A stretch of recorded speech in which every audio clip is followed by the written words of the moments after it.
کے لیے حضور تشریف لے گئے. واپسی آتے ہوئے وقت کچھ لگ گیا. صحابہ یہ سمجھے کہ حضور کو وہاں مصروفیت زیادہ ہو گئی ہے تو چلو نماز کا وقت جا رہا ہے تو ہم جماعت کر لیتے ہیں.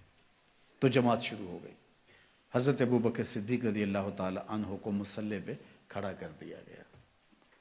چونکہ ایک موقع آیا حضور نے حضرت ابوبکر کو مصلی پہ کھڑا ہونے کا حکم دیا. مروا ابا بکر فلیصلی بالناس. یہ حضور نے ایام مرض میں فرمایا ابو بکر کو حکم دو کہ وہ لوگوں کو نماز پڑھائے. حضرت عائشہ رضی اللہ تعالیٰ عنہ فرماتی ہیں کہ میں نے کہا حضور وہ رقیق القلب ہیں, جب مصلی پہ آپ کو نہیں پائیں گے تو وہ گوارا نہیں کر پائیں گے, یہ حکم کسی اور کے لیے ارشاد کر دیجیے. حضور نے پھر فرمایا مروا ابا بکر فلیصلی بالناس. ابو بکر کو حکم دو کہ وہ لوگوں کو نماز پڑھائے.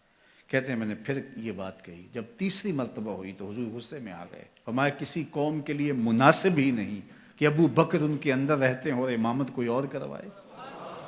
ابو بکر کو حکم دو کہ وہ مصلی پہ کھڑے ہو.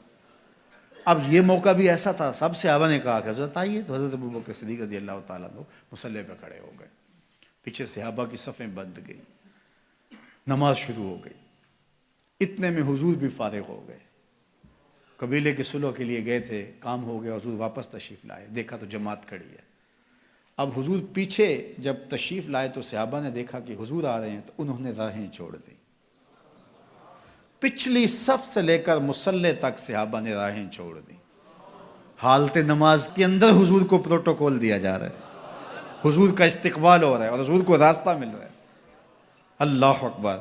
اب صدیق اکبر رضی اللہ تعالیٰ نماز پڑھا رہے. لا یلتفت یمینا ولا یسارا. آپ جب نماز پڑھتے تھے اتنا انہماک ہوتا تھا کہ دائیں بائیں کی خبر نہیں ہوتی تھی. اب سارے صحابہ حضور کو راستہ دے رہے ہیں, حضور قریب آ گئے, لیکن حضرت ابوبکر صدیق نماز پڑھا رہے ہیں. صحابہ نے اپنے ہاتھوں کی پشت پر تصفیح کی.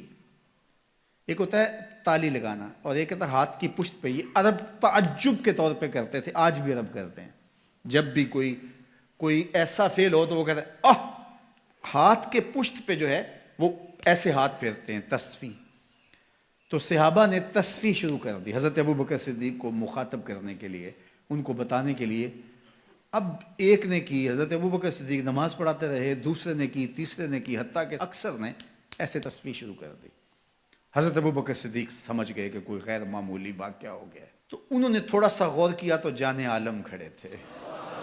حضور جلوہ فراز تھے, دل و قلب و نگاہ کا مرشد اولین اور ظاہر اور باطن کا امام کھڑا تھا.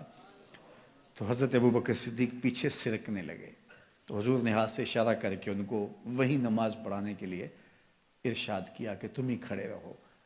لیکن حضرت ابوبکر صدیق اشارہ دیکھنے کے باوجود پھر تشریف لے آئے اور حضور پھر مصلی پہ تشریف لائے, نماز پڑھائی, سلام پھرا. پھر حضرت ابوبکر صدیق سے مخاطب ہوئے. کہا ابو بکر جب میں نے کہا تھا کہ تم نماز کے مصلی پہ رہو, تم اس کے باوجود پیچھے کیوں آ گئے؟ تو سنو حضرت ابو بکر نے کیا جواب دیا. یہ سارا واقعہ بخاری میں ہے. حضرت ابو بکر نے کہا ما کانا لابن ابی قحافہ ان یؤم رسول اللہ.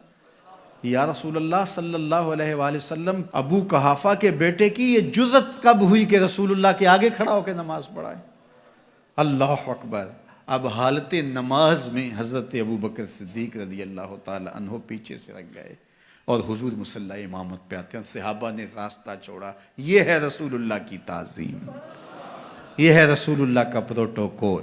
ہمیں تاریخ بتاتی ہے کہ صلح حدیبیہ کے بعد سیدھا فتح مکہ ہوا ہے, کوئی جنگ درمیان میں نہیں ہوئی. جب امت نبی کی تعظیم کرتی ہے تو کفار کے دل میں رعب پیدا ہوتا ہے, اور جب امت نبی کی تعظیم نہیں کرتی تو کفار دلیر ہوتے ہیں. یہ جو خاکے روز تراشے جا رہے ہیں اور یہ روز قیامتیں توڑی جا رہی ہیں, یہ کوئی اتفاقاً تھوڑا ہو رہا ہے. یہ سب کچھ اس لیے کیا جا رہا ہے, سب کچھ اس لیے کیا جا رہا ہے کہ امت کے سینوں سے حضور کی محبت کا جوہر نکال دیا جائے, حضور علیہ السلام کی تکریم ان کے سینوں میں کم ہو جائے. چونکہ تسلسل کے ساتھ ایک چیز بار بار جب کی جائے گی اور اگر یہ اس کو گوارا کرنے لگ جائیں گے تو پھر یہ قابل تسخیر ہو جائیں گے. پہلے ہی ہم نے اس کو کافی حد تک ان کو مسخر کر لیا.